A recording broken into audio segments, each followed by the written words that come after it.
Good morning. I'm so excited to be here. I'm Kristie Jones. I reside out of St. Louis, Missouri. For the last 8 years, I've owned my own business. I work with early stage VC-backed, mostly Series A funded startups. I do 3 things. I help them build out their sales processes and playbooks, including I'm a consultant who gets her hands dirty, so I don't just tell you what you should be doing. I actually will do it for you, my team and I. I do hiring. I call it hiring help. I'm not a staffing company. I don't source. I don't charge a percentage of base salary.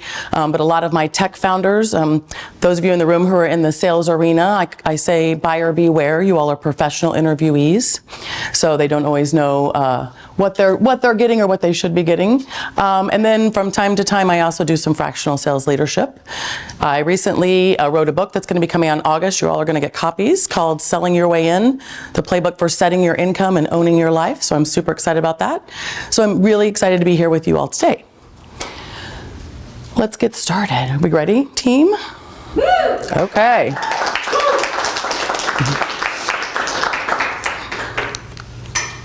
What if you had a superpower that could change your entire life?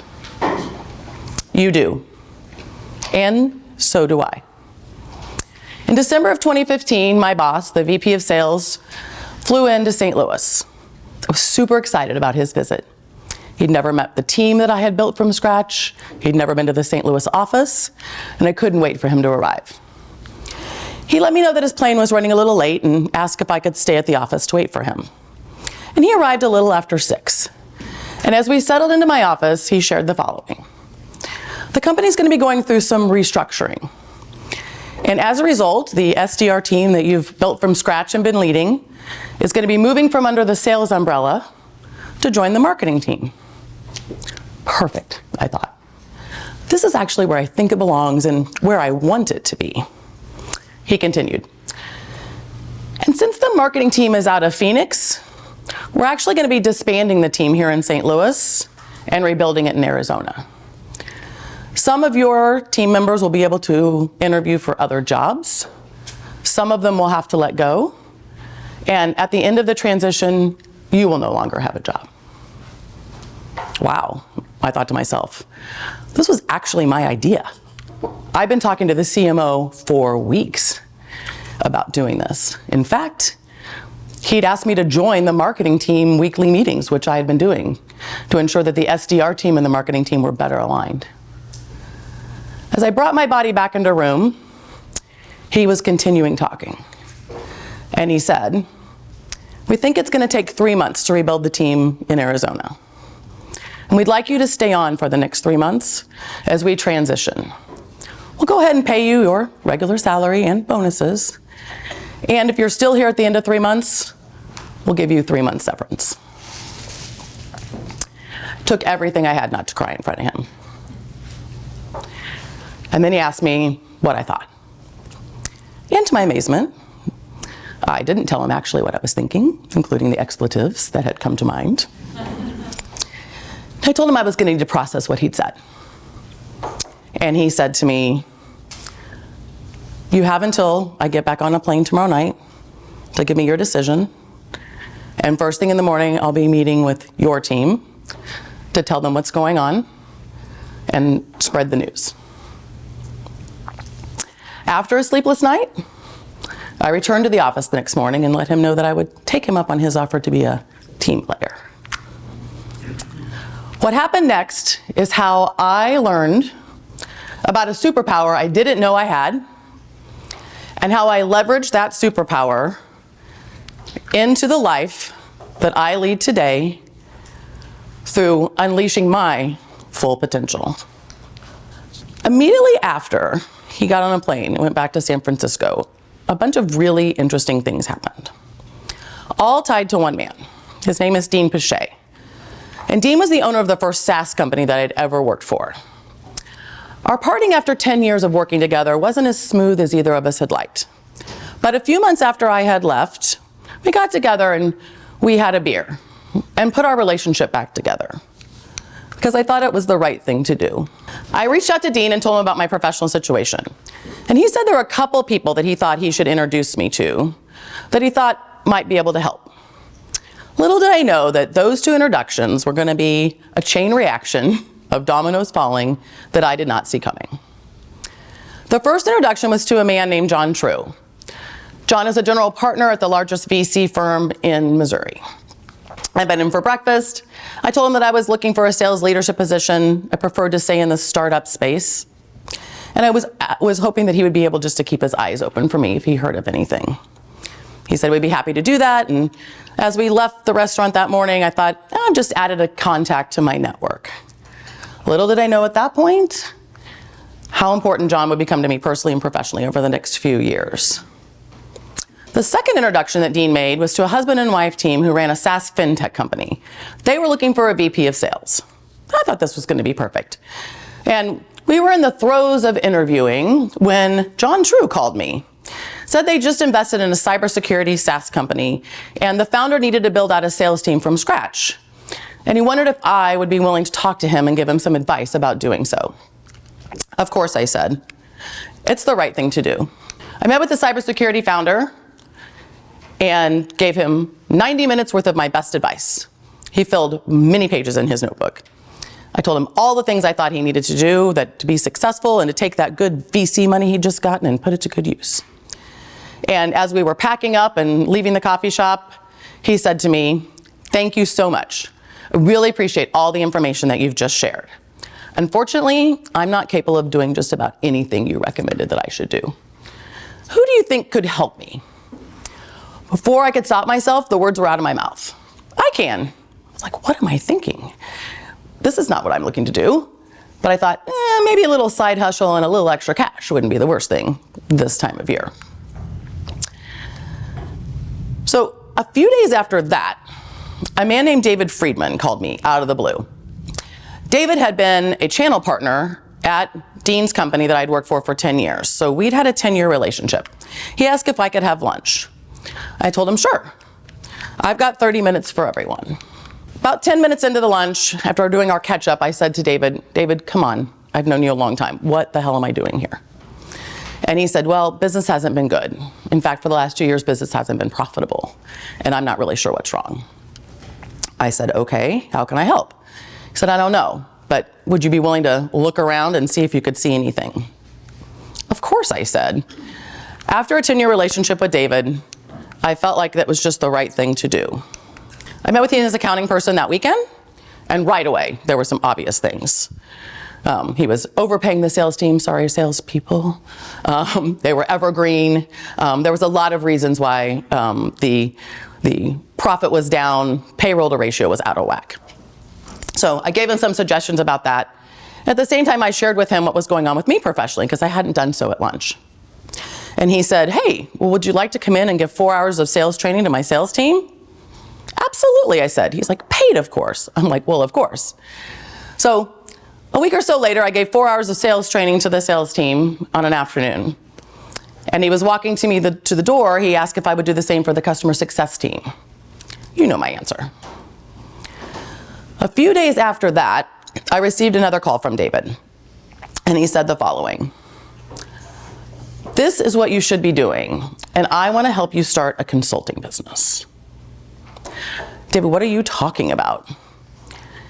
He said, I think you should be training sales team and helping owners with their businesses. And I want to be a client. I want you to guarantee me 10 hours a week, and I will pay you accordingly. But until you're on your feet and your business is going, I will take up to 30 hours a week and pay you for that. I want to support you, and I want to help you be a consultant. They say you can't see the picture from inside the frame, and that's what was going on. David could see from the outside something that I hadn't seen in myself. How I came alive when I was training, how much I knew about sales and sales leadership and data. And so I'd never intended to start a business. I hadn't even really thought about it. In fact, my family had owned a business growing up, and I told anybody who would listen that owning a business was not for me. I thought it was definitely hard, and there was a lot of heartbreak in owning a business. But I told David how grateful I was, and he said, I think we really need to do this. And so I said yes. And what happened next is that David became my business sugar daddy. As I was working through all of the details about starting a business, I had to set up an LLC, I had to figure out what the heck I'm gonna call my new business. It occurred to me, I need to let the husband and wife team know that I'm no longer a candidate for their VP of sales gig. But then it struck me, they have 2 AEs and 1 SDR. They don't need a full-time VP of sales, they need a fractional sales leader. They should be client number 3. So I gave him a call, scheduled a meeting, and told him all of the crazy things that have been happening. And I told him that I think that I am going to not take a W-2 job, and I'm going to start my own business as a sales consultant, helping small businesses and VC-backed startups. I also told them I thought they should be client number 3. They said they were really committed to having a full-time VP of sales. So we wished each other luck and parted ways. But about a week later, the husband called again and asked if I would meet with a local consultant that they'd been working with. Sure, I said, who's your local consultant? Mike Weinberg. I was like, I'm sorry, Mike Weinberg? The author of New Sales Simplified, Sales Management Simplified, that guy? The guy whose book I've been using to train the sales teams I've been leading over the years? Yep, that guy. Mike and I met for breakfast. He says we are siblings from another mother. We still believe that picking up the phone and making phone calls is how you close deals. So throughout lunch, breakfast, I told him everything that had happened. He was so excited for me. We just met, I didn't even know him. And at the end of our time together, he said he thought my consulting business idea, David's consulting business idea, was a good one, and that that's what I should be doing. And that he absolutely thought I could help the husband and wife team. I gently reminded him that, well, they had turned me down cold. He said, leave it to me, I'll take care of everything. All of these amazing and wonderful things all happened before my 3 months was up and I was about to be turned back into a pumpkin. Took me a while to figure out the superpower that I had used unknowingly to cause all of this to happen. Generosity. My motto, do the right things and the right things will happen. And for years, that's what I've been doing. I'd been doing right by people. I'd been making time to help friends, friends of friends, and strangers alike. When I say I want to help, I really mean it. You'll often hear me say this when people reach out. Of course, I have 30 minutes for everyone. If you need some career advice, someone to review your resume, help you prep for that big interview you've got coming up, talk through a challenging personal or professional situation, or even edit that Dear John email to your soon-to-be ex, that's me. I've got 30 minutes for everyone. I believe that helping others is just the right thing to do. And since 2016 and every year since, the universe has rewarded me for using my superpower of generosity to help others. Today, I'm going to give you a roadmap to identifying, developing, honing, pressure testing, and leveraging your superpowers to help you unleash your full potential. I want you to own your income. I want you to see all of the possibilities that the world has before you. I want you to believe that your destiny is not determined by chance or outside circumstances, but by the decisions you make and the actions you take. I want you to control your career and where it's headed. And I want you to leverage your superpowers to create the life that you want and deserve. I want you to unleash your full potential. Let's go ahead and define superpower. A superpower is a special skill or trait you have which sets you apart from others and grants you a significant advantage personally and professionally. I'm going to repeat the most important part. A superpower grants you a significant advantage, personally or professionally. Did you know that Batman didn't have any superhuman powers? Bruce Wayne, aka Batman, witnessed his parents being murdered as a small child. And as a result of that, he set out to ensure that what happened to his parents would never happen to anyone else. He doesn't have any superhuman abilities. He can't fly like Wonder Woman, no X-ray vision like Superman, no super strength like the Hulk, and can't make himself invisible like the Invisible Woman. What he does have is grit and determination. He identified the strengths that he did have and developed himself physically, mentally, to ensure that he could outrun and outsmart the bad guys so that in the end, he could keep Gotham City safe.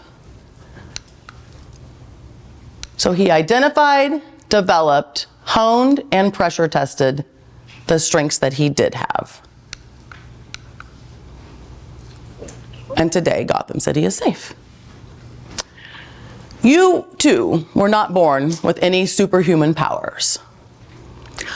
But the special skills that you do have probably started when you were younger. And you may or may not have identified them as superpowers at the time. So, if you're still unsure about your superpowers, just like I was, I didn't realize my generosity superpower till I was in my 40s.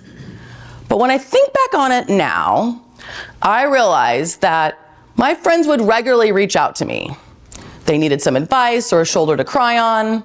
When the boyfriend broke up with them, they got a bad grade on a test, or they got grounded for sneaking out the second floor window. I jokingly called it Cry with Kristie, and the phone lines were open nightly between 7 and 8 p.m.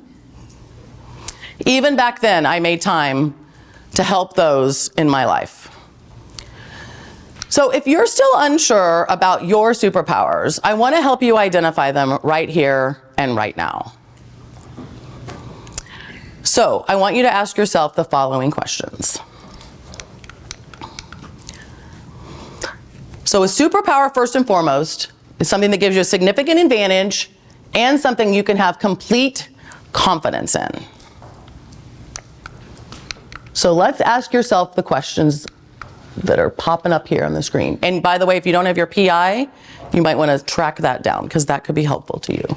So what type of things do other people come to ask you advice about? What skills or traits come easy to you but seem hard for other people? What strengths have others told you that you have, or what did your PI assessment help you figure out? What do you just love doing? And what skills come naturally to you? Generosity is my universal superpower. As you saw a moment ago on the screen, I play tennis, and my forehand slice is my tennis superpower and my secret weapon. See, I grew up playing racquetball competitively, and while my friends were all at the Friday night football game, I was touring the Midwest and playing at the open level for prize money.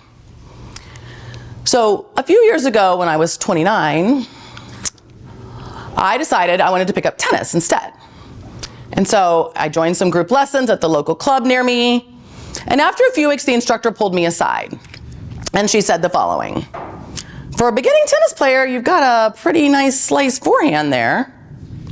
I shared with her my time growing up playing racquetball. And then she said, "Oh, well, that explains it. All of those hours of practice and the thousands and thousands of balls that I had hit over the years that I was playing racquetball competitively had created muscle memory. What was easy for me was hard for others. What came naturally for me was going to require a lot of practice from other people." So I want you to grab the worksheet in front of you, and if you haven't already started doing so, I'd like you to write down as many superpowers as you think you have. I'm going to give you a couple of minutes.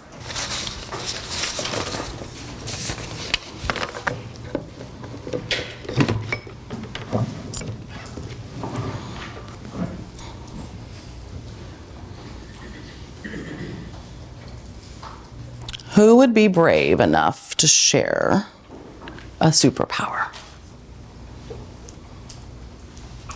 You look brave. I put easy to talk to people, extroverted. Good. Who else? My positive outlook. Oh, Lord. Over brimming, according to the group I had breakfast with this morning. Yeah. I think I'm good at asking questions. Ah, okay, good. Hold on to that. We'll come back to you later. Who else? Yeah. Dedicated. Ah, dedicated. Good. I put written communication. Nice. Yes, ma'am. Making a vision come to life. Ah, you're an executor of other people's ideas.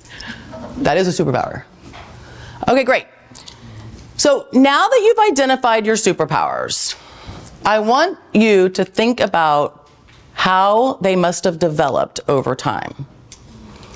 So developing refers to something that has been brought to a more advanced state through a gradual process of growth.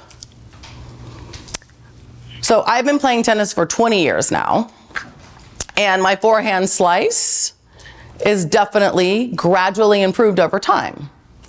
Because every time I step on the court, the situation, the conditions, the opponent, and in the summertime, the weather are different. So it challenges me and puts me in different situations. But over the 20 years, maybe more like 15, my slice gradually improved. There were probably things that you've been doing unconsciously, knowingly or unknowingly, that were helping you develop your superpowers, starting when perhaps they were strengths when you were younger, to now, today, you've identified them as superpowers. So I want you to write down how you think your superpowers went from strengths to superpowers. How have you been developing them gradually over time?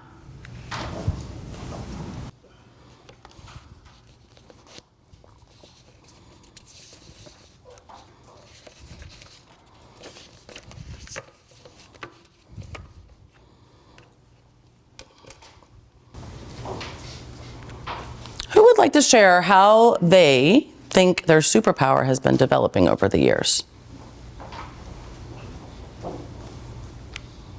Lots of writing still going on. You guys are good.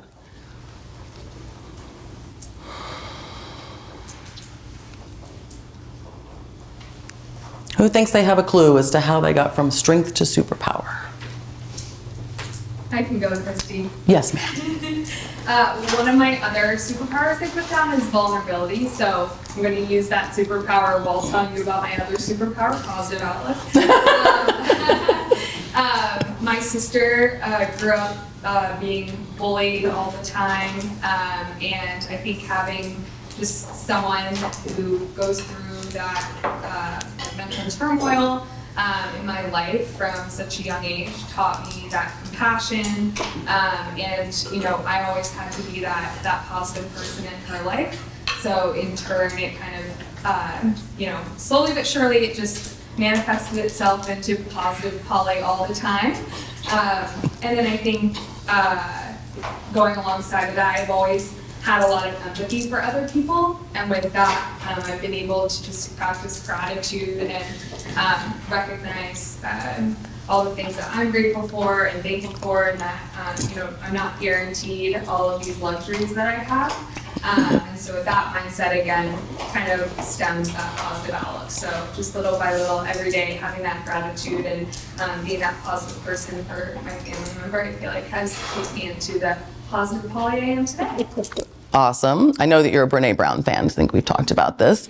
But Brene, she used the word gratitude. So Brene Brown would say she has an attitude of gratitude and a yoga mat to match. But that those who really understand the concept of gratitude, it's a practice. And Harper used the word, she practices gratitude every day.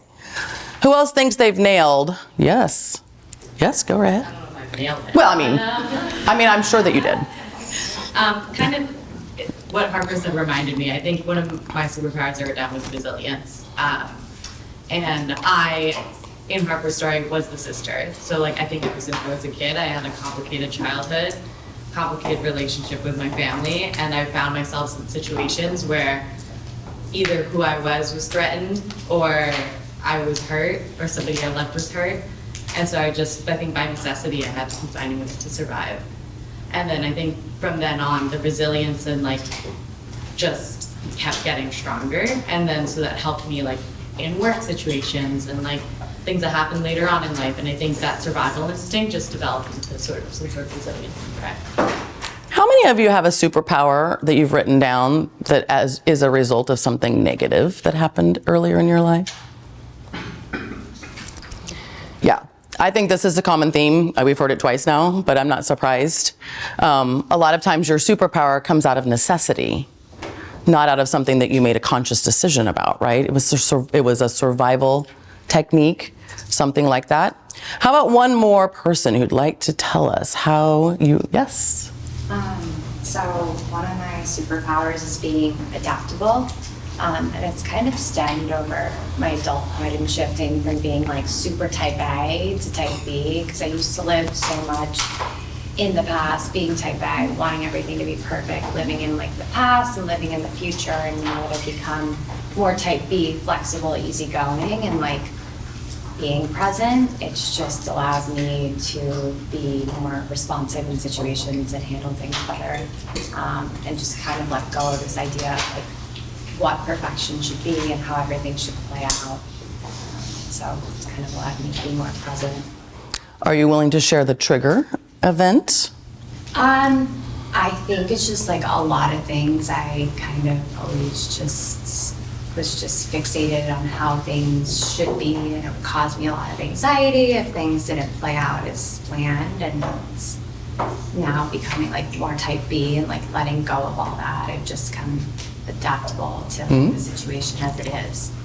Good. That's an amazing superpower to have, right? For sure.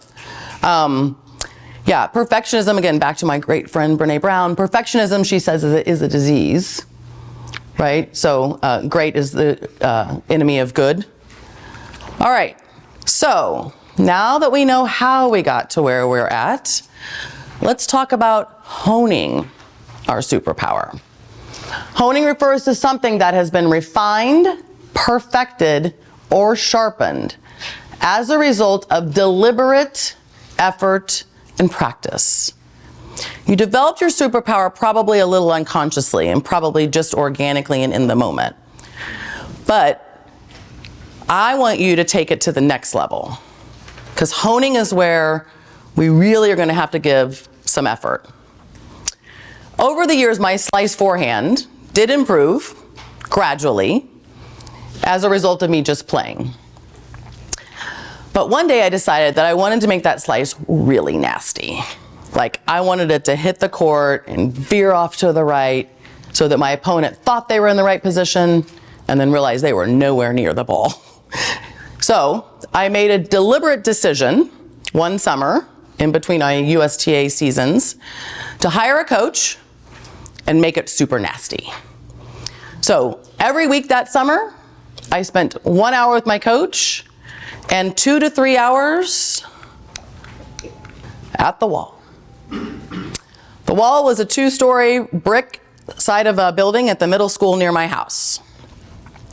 So this was pre-pandemic, so I actually went to work every day. So after work, I packed my clothes, I grabbed my child and his bicycle, and I went to the wall and strapped on my Walkman, which used to be able to put on your arm. You guys don't understand that anymore.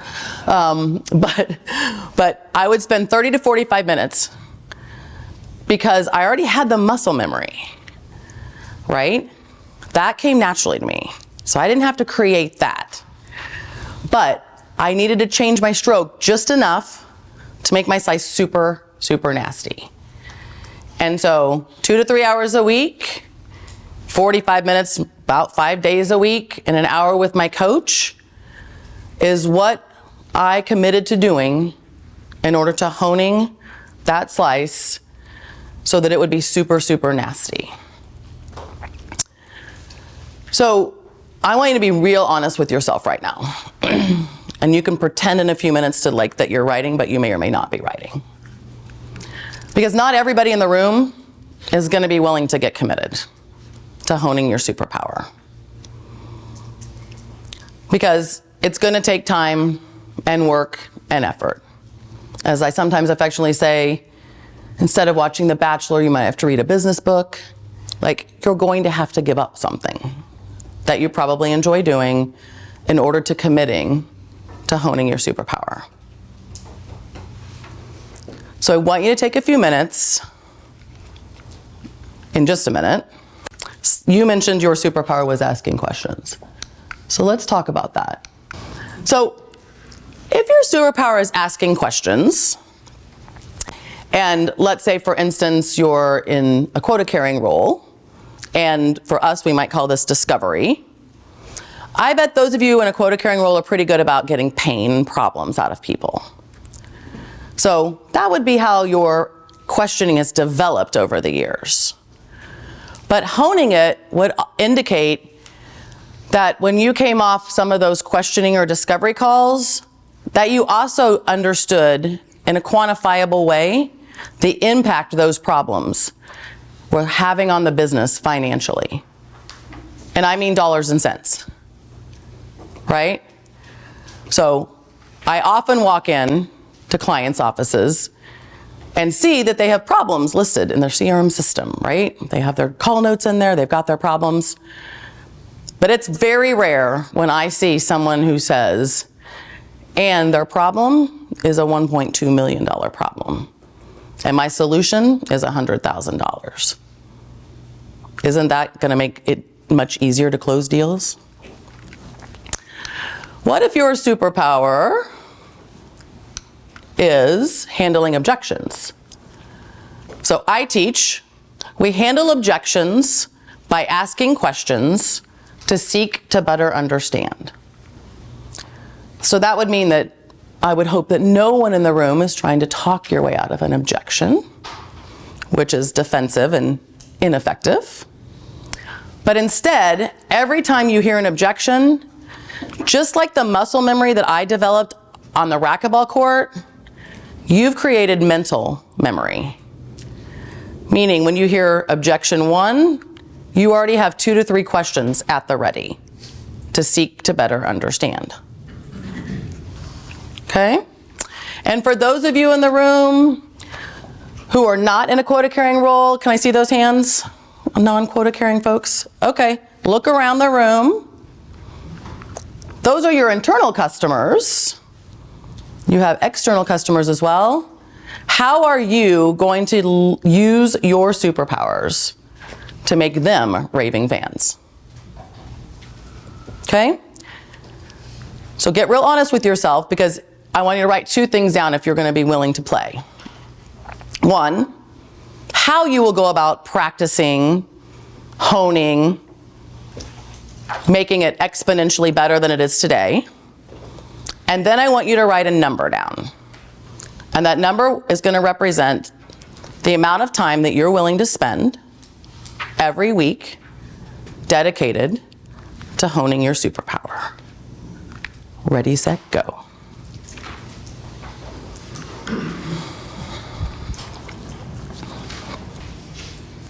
Who's willing to be brave and commit in front of the entire room to how you will hone your superpower?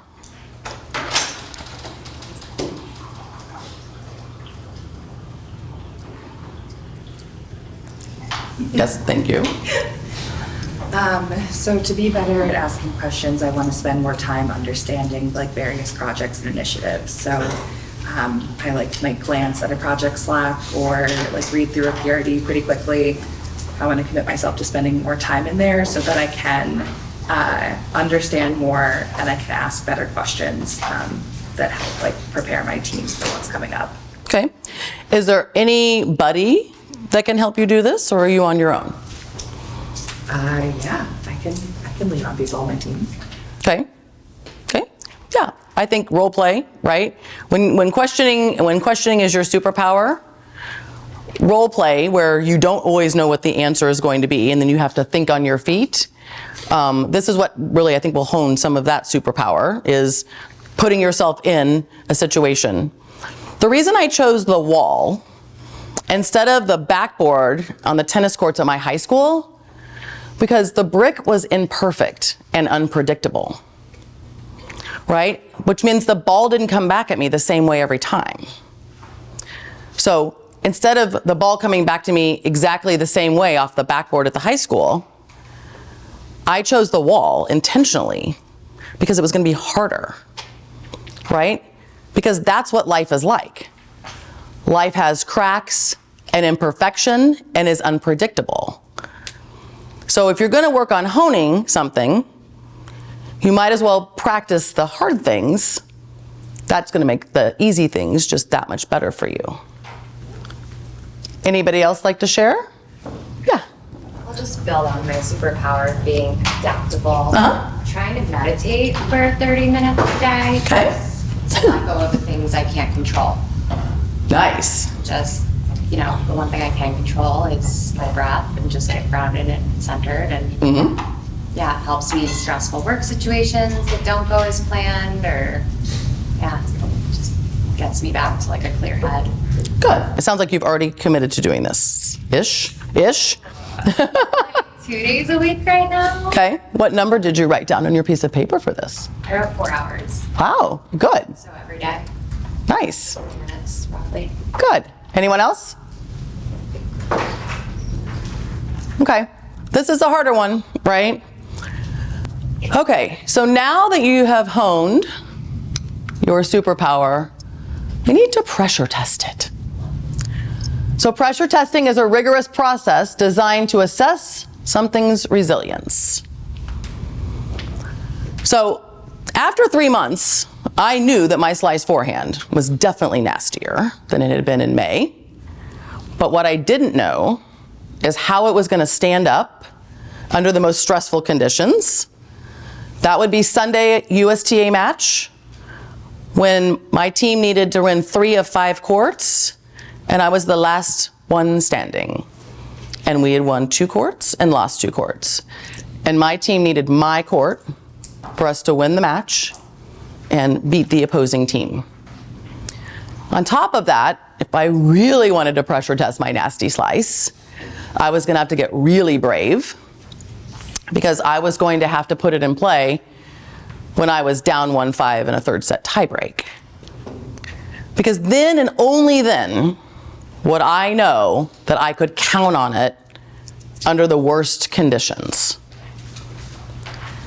So for those of you who've competed at anything, sports, first chair flute, or the annual family Monopoly game, you know that the decision to go for it or play it safe is just mental.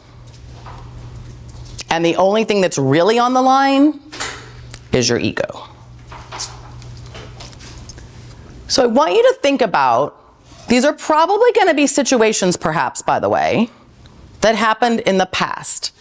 Like hard situations that you came up against, that maybe now thinking back on it, you would say, well, if I had honed my superpower, I probably would have put it into play in this hard situation to see if it stood up and I could count on it. So take a few minutes and think about what situations, oh, by the way, this could be people, right? Some of you have a harder time dealing with, communicating with, working with certain types of people. So it may not be a specific situation, it could be a specific type of person. Could be a relative. I don't know, my mother comes to mind. But take a few minutes and figure out, like, I want you to make the decision right here, right now, and here's why. Because I want you to be able to identify it when it shows up. And I want you to be prepared. I want you to see it for what it is. I want you to see it and go, oh, this is probably an opportunity to pressure test my superpower. So take a few minutes and write down some situations that you think might be a good test drive of one of the superpowers that you've written down. Who's come up with a situation or a type of person or specific person that you think would really put your superpowers to the test? Yep.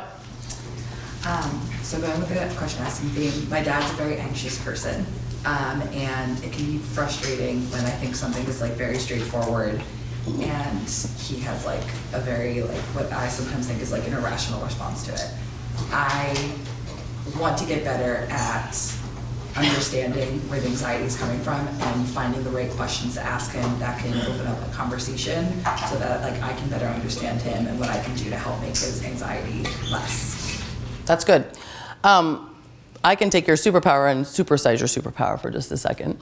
The ability to manage situations and people through questioning is a very important superpower, right? A lot of us get into the tell mode, but you can manage your boss, you can manage your significant other, you can manage parents, you can manage all kinds of situations much more effectively by asking questions to seek to better understand, right?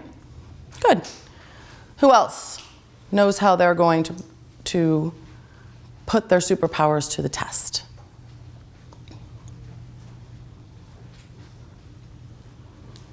I do want you to spend some time thinking about this because like I said, I want you to recognize it when it shows up. I want you to already have some level of comfort with this is probably the time that I should take the risk. Okay? All right. So now that you have identified, developed, honed, and pressure tested, we need to leverage your superpowers. Leveraging your superpowers is the ability to influence situations or people so that you can control the outcome. So this is truly where it all comes together, right? If you can control the outcome of that situation, then you really have mastered that superpower. For me, again, my forehand slice loves topspin. So my slice is when the ball has underspin and it catches and goes in different directions, but sometimes even back away from the player, my opponent. But topspin players makes the ball go forward. So when it bounces up. What this allows me to do is hit the ball in my sweet spot. Exactly where I want. I get to choose. As the ball is coming up in an arc motion, I get to hit it where I think I can make it the nastiest. So this normally takes a little bit of pre-work. So one, this is me being my OCD, but I keep an app called Tennis Keeper, and every opponent I have ever played, going back years, has a profile in there. So on Sunday, we switch the lineups 5 minutes before the match, my captain and their captain, and then I run right over to see who I'm gonna be up against. And when I know who my opponent's gonna be, I immediately pull my app up to see if I have notes. Because every single player I've played, I've kept the score, and I've kept notes on their strengths and their weaknesses, and my superpowers and my secret weapons that I used against them that seemed to diffuse their superpowers. So the second thing that I do, in the unfortunate situation, which did happen to me a few weeks ago, when I had never played before, shows up against me on the court, and I didn't know anything about her game. I didn't know her, I didn't recognize her, she was from Illinois, I'm like, I don't know. So then I had 15 minutes during the warm-up to assess her before it was gonna be game on. So when I saw she hit with topspin, I got a big smile on my face, because I knew it was going to be a really fun day for me and a really frustrating day for her. Because those people who hit with topspin don't like to see my slice, especially when it's at its nastiest.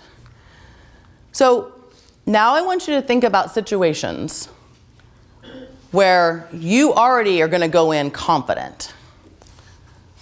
But putting your superpower into play will take that to your confidence to a level where you're going to be able to control the outcome. You want to be able to control what happens. So my slice hates slice. Because when the ball comes over the net, it's dipping. And I like to hit it here. And if I'm playing a slicer, I got to hit it here. And I can't make it my nastiest. So when I see that, that may not be a day for me to leverage my superpower and my secret weapon on the court. It may just be a day where we're going to get by. I might not be able to control the outcome. I may just have to grit it out. So think about situations where you already know you're probably going in a little confident. The situation for me, my opponent has topspin. I don't care at that point. I don't care how athletic she is. I don't care how well she runs and gets drop shots. I don't care how well she serves. I just needed that one piece of information that made me more confident and able to control the outcome. So what are those situations, or again, types of people that you think going in, I can totally put my superpower in play?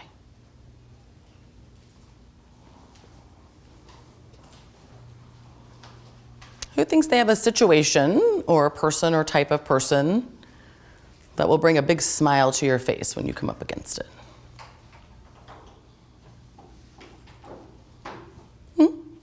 Yeah, at least for me, my superpower was being easy to talk to people, being natural, starting new relationships. So whenever I'm meeting someone new for the first time, or whenever I'm in a table with new people, I always try to take the lead in the conversation, asking the right questions. That way I get to really get to know them. Good. And so are there particular types of people that it's easier for you to do that with than others? I do it with everyone. I always ask the questions in the conversations whenever there's a new relationship.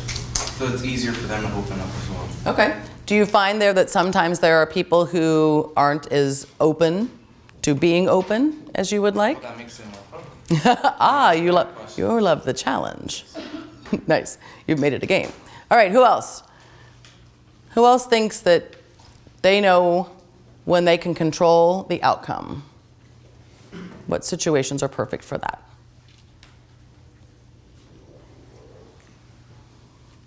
One more volunteer. Thank you. One of my superpowers I had was being brave in like unknown situations, and being empathetic towards it, through it. And so one of mine, leveraging is just like any tough or unknown situations that either I'm going into or one of my friends are going into or someone's going into, where I'm kind of like just boot up and take it by the horns, that I can help in that kind of situation. So you can be the helper in that situation. Yeah. Okay, good. Or do it for myself. Okay, either one. Okay, good. Anyone else? Last call? Okay. So from time to time, I wonder, what would my life be like today if I had told John True that I didn't have time to meet with his cybersecurity founder? What if I had told David I didn't think that I'd be able to help him figure out what was wrong with his business? What if Mike Weinberg had told his client that he wasn't going to be able to meet with me? And most importantly, what if I had said no to Dean when he reached out and asked if I would grab a beer so we could put our damaged relationship back together? For starters, I would not be standing in front of you today. Of that, I'm sure. When Dean reached out and suggested that we grab a beer, I got to admit, I was hesitant. He'd hurt my feelings and my heart, and I knew that the conversation between us was going to be super uncomfortable. But after a 10-year professional and personal relationship, I just knew that it was the right thing to do. Because everything good that has happened in my life is as a result of me leveraging my superpowers of generosity. And all the amazing things that have happened since 2016 can all be tied back to one person, Dean Pache. He's my Kevin Bacon. When I realized and acknowledged that something as simple as leveraging my superpower of generosity was the reason for the amazing life that I lead today, I stopped being passive about my generosity, and I started being proactively generous. Every day, I look for opportunities to help others. If you walk out of here today with your worksheet, and you take it back to your bungalow, and tonight you put it under your pillow, hoping that the superpower fairy is gonna show up, sprinkle you with fairy dust, and tomorrow you're gonna wake up with all the superpowers that you want, I've got some bad news. That's not gonna happen. But instead, if you commit right here and right now to identifying, developing, honing, pressure testing, and leveraging your superpowers, you will own your income. You will embrace all of the possibilities that the world has to offer you. You will believe that your destiny is determined by the decisions you make and the actions you take. You will control your income and your career and where it's headed. And if you leverage your superpowers, you will be able to create the life that you want and deserve. Leverage your superpowers and unleash your full potential. Thank you.